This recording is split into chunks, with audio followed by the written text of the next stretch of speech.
Hi friends, ചങ്ങായി വ്ലോഗ്സിലേക്ക് എൻ്റെ എല്ലാ കൂട്ടുകാർക്കും സ്വാഗതം.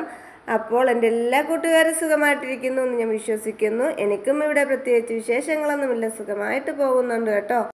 അപ്പോൾ ഞാൻ ഇന്ന് വന്നിട്ടുള്ളത് നമ്മുടെ പാത്രം കഴുകുന്ന 10 രൂപയുടെ സോപ്പ് കൊണ്ട് നമുക്ക് ഒരു മാസം ഫുൾ എങ്ങനെ പാത്രം കഴുകാനായിട്ടൊരു ലിക്വിഡ് ഉണ്ടാക്കാം എന്നുള്ളത് കാണിച്ചു തരാനാണ് വന്നിട്ടുള്ളത്. വീഡിയോയിലേക്ക് തന്നെ പോകാം.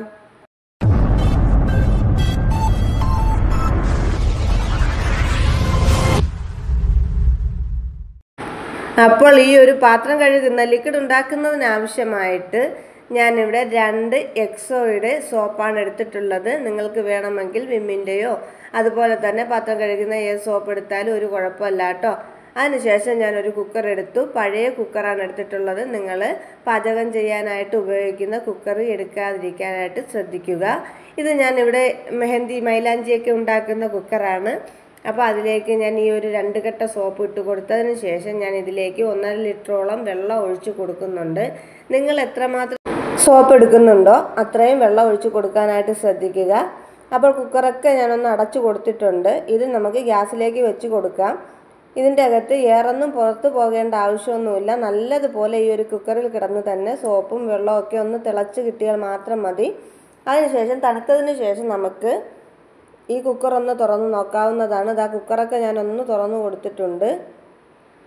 അപ്പോൾ നല്ലതുപോലെ ഇതൊന്ന് തണുത്ത് എയറൊക്കെ പോയതിന് ശേഷം മാത്രം തുറന്ന് കൊടുക്കുക. അതിനുശേഷം ഞാനൊരു തടി വെച്ചിട്ട് നല്ലതുപോലെ ഇളക്കി കൊടുക്കുന്നുണ്ട്. ഒരു തടിയോ ഇതേപോലെ ഒരു മടലോ അല്ലെങ്കിൽ ഒരു കമ്പോ എന്തെങ്കിലും വെച്ചിട്ടൊന്ന് ഇളക്കി കൊടുത്താൽ മതി കേട്ടോ. കാര്യമെന്ന് വെച്ചിട്ടുണ്ടെങ്കിൽ നമ്മൾ സോപ്പാണ് ഇട്ട് കൊടുത്തിട്ടുള്ളത്. സോപ്പിൻ്റെ ഇത് തങ്ങി അടിയിൽ നിൽക്കാനായിട്ട് സാധ്യത കൂടുതലാണ്. അപ്പോൾ ഇളക്കി കൊടുത്തതിന് ശേഷം വേറൊരു പാത്രത്തിലേക്ക് നമുക്ക് ഒഴിച്ചു കൊടുക്കാം. അതും ഞാൻ യൂസ് ചെയ്യാൻ എടുക്കുന്ന പാത്രമല്ല എടുത്തിട്ടുള്ളത്. നിങ്ങൾ ഉപയോഗിക്കാത്ത പാത്രം തന്നെ എടുക്കാനായിട്ട് ശ്രദ്ധിക്കണം കേട്ടോ. അപ്പോൾ നമ്മുടെ ലിക്വിഡൊക്കെ ഞാൻ ഇതിലേക്ക് ഒഴിച്ചു കൊടുത്തിട്ട് ഇതിലേക്ക് ഞാൻ ചേർത്ത് കൊടുക്കുന്നത് 1/2 ഗ്ലാസ്സോളം വിനാഗിരിയാണ്. വിനാഗിരിയും കൂടി ചേർത്ത് കൊടുത്തിട്ട് നല്ലതുപോലെ നമുക്കിതിനെ ഒന്ന് ഇളക്കി കൊടുക്കണം. ഇളക്കി കൊടുത്തതിന് ശേഷം നമുക്ക് ബോട്ടിലിലേക്ക് ആക്കിയിട്ട് ഉപയോഗിക്കാവുന്നതാണ് കേട്ടോ. അപ്പോൾ പാത്രം കഴുകുന്ന സോപ്പൊക്കെ ആണെന്നുണ്ടെങ്കിൽ നമുക്ക് എളുപ്പത്തിൽ തീർന്നു പോകും.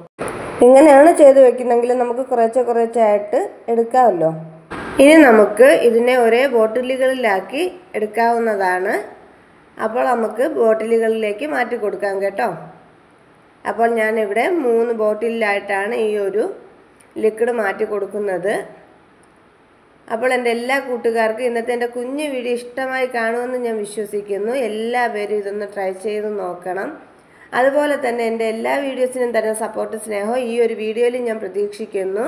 എൻ്റെ ചാനൽ പുതുതായിട്ട് കാണുന്ന കൂട്ടുകാരുണ്ടെങ്കിലും തീർച്ചയായിട്ടും എന്നെ സപ്പോർട്ട് ചെയ്യാൻ മറക്കരുത്. ഫ്രണ്ട്സിനും റിലേറ്റീവ്സിനൊക്കെ ഒന്ന് ഷെയർ ചെയ്ത് കൊടുക്കാനും മറക്കല്ലും കേട്ടോ.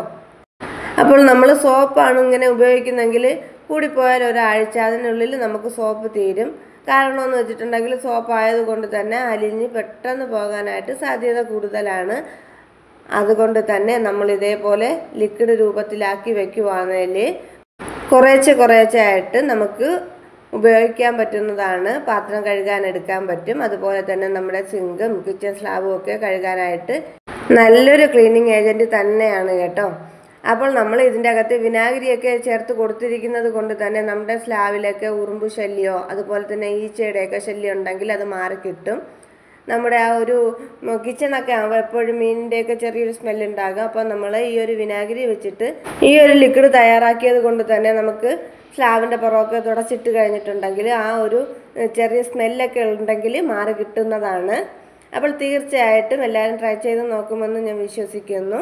അപ്പോൾ ഇന്നത്തെ എൻ്റെ കുഞ്ഞു വീഡിയോ ഇത്രയേ ഉള്ളായിരുന്നു. വീഡിയോ ഇഷ്ടമായിട്ടുണ്ടെങ്കിൽ ലൈക്ക് ചെയ്യുക, ഷെയർ ചെയ്യുക, സബ്സ്ക്രൈബ് ചെയ്യുക. തൊട്ടടുത്ത് ബെല്ലൈക്കൺ അടിച്ചു പൊട്ടിക്കാനും മറക്കരുത്. അപ്പോൾ അതൊരു ഓപ്ഷൻ കാണിക്കും. അതിൽ കൂടി ഒന്ന് ക്ലിക്ക് ചെയ്താൽ മാത്രമേ ഞാൻ ഇടുന്ന വീഡിയോസിൻ്റെ നോട്ടിഫിക്കേഷൻ നിങ്ങൾക്ക് ലഭിക്കുകയുള്ളൂ.